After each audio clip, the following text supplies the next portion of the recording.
வணக்கம். மாலை முரசு செய்திகளை விரிவாக பார்ப்பதற்கு முன் முதலில் தலைப்புச் செய்திகளை பார்க்கலாம்.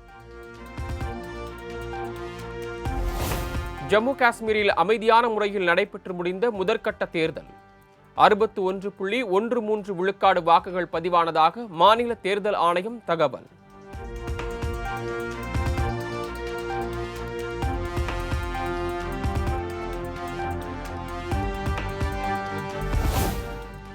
அதிகபட்சமாக கிஸ்துவாரில் 80.14% வாக்குகள் பதிவு. குறைந்தபட்சமாக புல்வாமாவில் 46.65% வாக்குகள் பதிவானதாக தேர்தல் ஆணையம் அறிவிப்பு.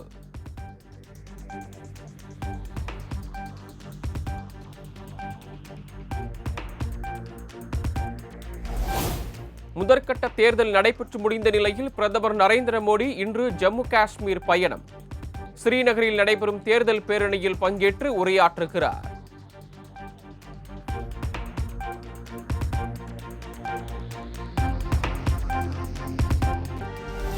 மறைந்த திமுக முன்னாள் அமைச்சர் சுந்தரத்தின் உடலுக்கு முதலமைச்சர் மு.க. ஸ்டாலின் நேரில் மாலை அணிவித்து மரியாதை. அமைச்சர்கள் துரைமுருகன், பொன்முடி உள்ளிட்டோரும் அஞ்சலி செலுத்தினர்.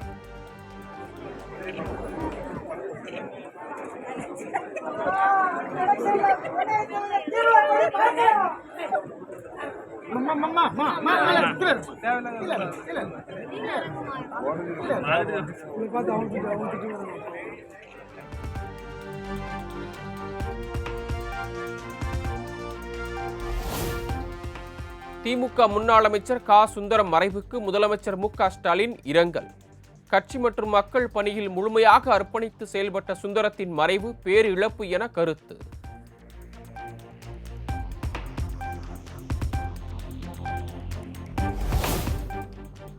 அதிமுக பொதுச் செயலாளர் எடப்பாடி பழனிசாமி, திமுக எம்பி தயாநிதி மாறன் தொடர்ந்த அவதூறு வழக்கு சென்னை எழும்பூர் சிறப்பு நீதிமன்றத்தில் இன்று மீண்டும் விசாரணை.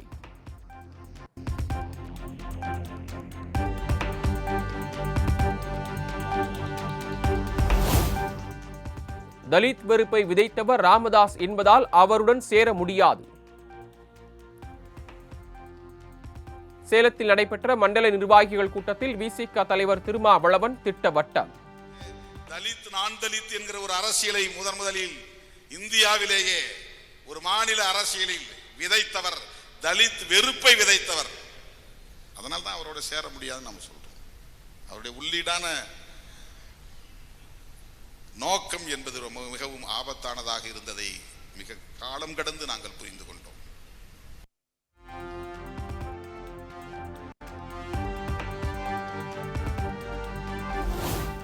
அதிமுக முன்னாள் அமைச்சர் எஸ்.பி. வேலுமணி உள்ளிட்ட 11 பேர் மீது லஞ்ச ஒழிப்புத்துறை வழக்கு பதிவு. டெண்டர் முறைகேடு புகாரில் அதிரடி நடவடிக்கை.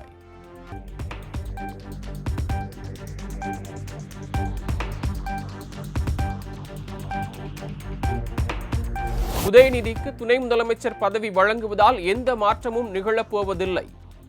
விஜய் அரசியல் பிரவேசத்தால் திமுக வாக்குகள்தான் பிரியும் எனவும் ஹெச். ராஜா கருத்து. அது திராவிடியன் ஸ்டாக்கோட சில பேருக்கு ஒரு பிரமை. அதே கொள்கைகளை சொன்னா தான் நமக்கு ஓட்டு போடுவாங்களோன்னு. அதே கொள்கைகளை அடாப்ட் பண்ணுற இன்னொரு கட்சி எதுக்கு? டெட்வுட்டு தானே, எக்ஸ்ட்ரா ஃப்ளஷ். அதனால் அவங்க வரட்டும், திமுகவோட ஓட்டுகள் அப்புறம் பகிர்ந்துக்குவார். நல்லது தான்.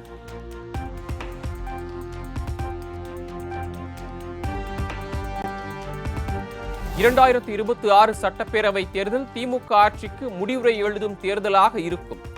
ஏமாற்றிய ஏற்றம் கண்டவர்கள் 2026 தேர்தலில் தோற்று போவார்கள் என்பது நிதர்சனமானது எனவும் தமிழிசை சவுந்தரராஜன் அறிக்கை.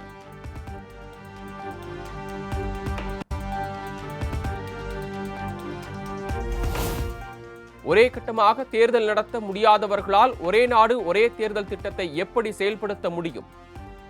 தமிழ்நாடு காங்கிரஸ் மேலிட பொறுப்பாளர் அஜோய்குமார் கேள்வி.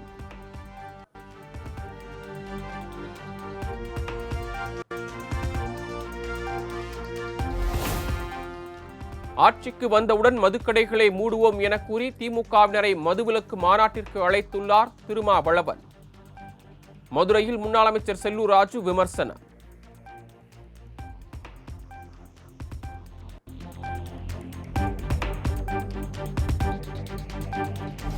அதிமுக முன்னாள் அமைச்சர் CV சண்முகம் மீதான அவதூறு வழக்கு விழுப்புரம் நீதிமன்றத்தில் இன்று மீண்டும் விசாரணை.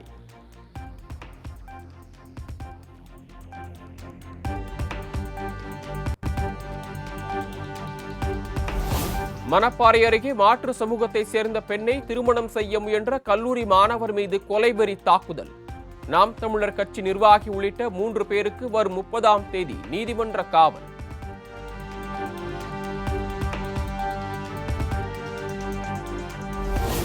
%20 போனஸ் வழங்க கோரி நெய்வேலி NLC ஒப்பந்த தொழிலாளர்கள் செல்போனில் டார்ச் லைட் அடித்து போராட்டம். சுரங்க நிர்வாக அலுவலகம் நோக்கி செல்ல முயன்றவர்களை தடுத்த போலீசாருடன் தள்ளுமுள்ளு.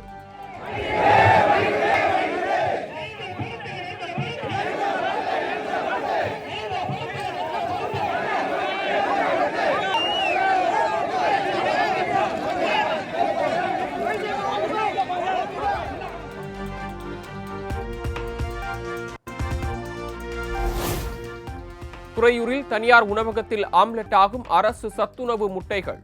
குழந்தைகளுக்கு வழங்கும் சத்துணவு முட்டைகளை தனியார் உணவகங்களுக்கு விற்கும் கொடுமை.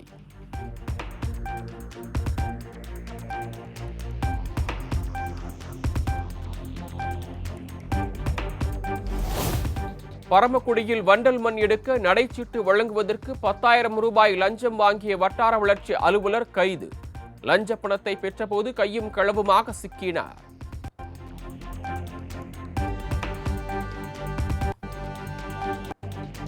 தமிழகத்தில் 8 இடங்களில் 100 டிகிரி ஃபாரன்ஹீட்டை தாண்டி பதிவான வெப்பம். அதிகபட்சமாக மதுரை விமான நிலையத்தில் 104.54 டிகிரி வெப்பம் பதிவு.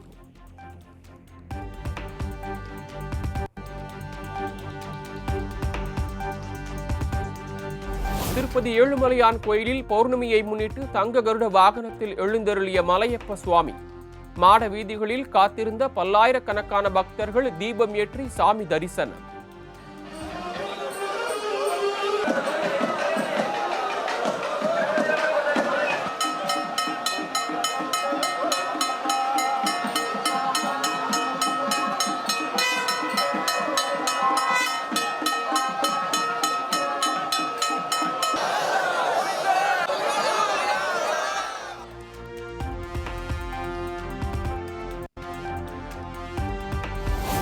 திருப்பதி ஏழுமலையான் கோயிலில் கட்டண சேவைகளுக்கு குலுக்கல் முறையில் டிக்கெட்டுகளை பெற இன்று முதல் விண்ணப்பிக்கலாம்.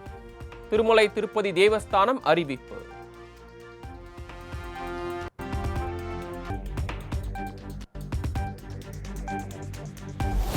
ஜனநாயகத்தை துடிப்பானதாக மாற்ற ஒரே நாடு ஒரே தேர்தல் என்ற நடைமுறை முதல் படி என பிரதமர் மோடி எக்ஸ் தளத்தில் பதிவு.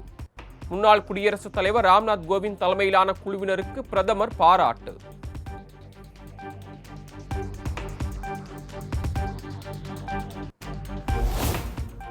ஒரே நாடு ஒரே தேர்தல் நடைமுறையில் சாத்தியமற்ற திட்டம்.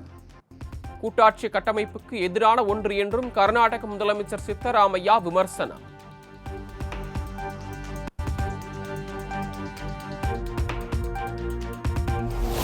டெல்லி முதலமைச்சராக தேர்வு செய்யப்பட்டுள்ள அதிஷி நாளை மறுநாள் பதவியேற்கிறார். வரும் 26 மற்றும் 27 ஆகிய தேதிகளில் நடைபெறவுள்ள சிறப்பு சட்டசபை கூட்டத்திலும் உரையாற்றுவார் என தகவல்.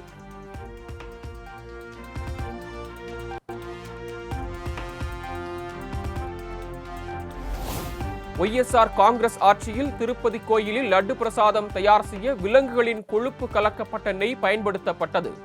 ஆந்திர முதலமைச்சர் சந்திரபாபு நாயுடு பரபரப்பு குற்றச்சாட்டு.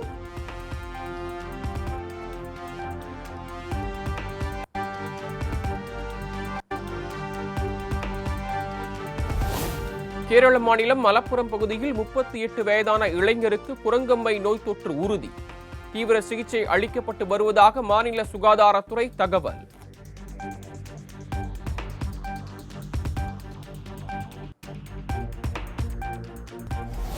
தென்னாப்பிரிக்க அணிக்கு எதிரான மகளிர் T20 கிரிக்கெட் போட்டி 13 ரன்கள் வித்தியாசத்தில் பாகிஸ்தான் அசத்தல் வெற்றி. தொடர் 1-1 என்ற கணக்கில் சமனில் முடிந்தது.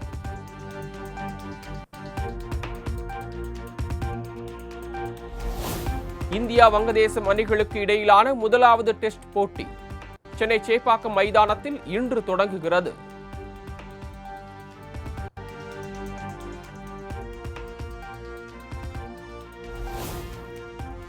இந்தியா வங்கதேசம் அணிகளுக்கு இடையிலான டெஸ்ட் போட்டிக்கான டிக்கெட் விற்பனை இன்று தொடக்கம். காலை 7 மணிக்கு விற்பனை தொடங்கும் என தமிழ்நாடு கிரிக்கெட் சங்கம் அறிவிப்பு.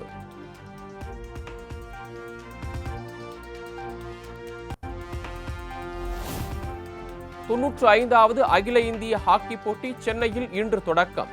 வரும் 29ஆம் தேதி வரை நடைபெறும் என இந்த போட்டியில் 10 அணிகள் பங்கேற்பு.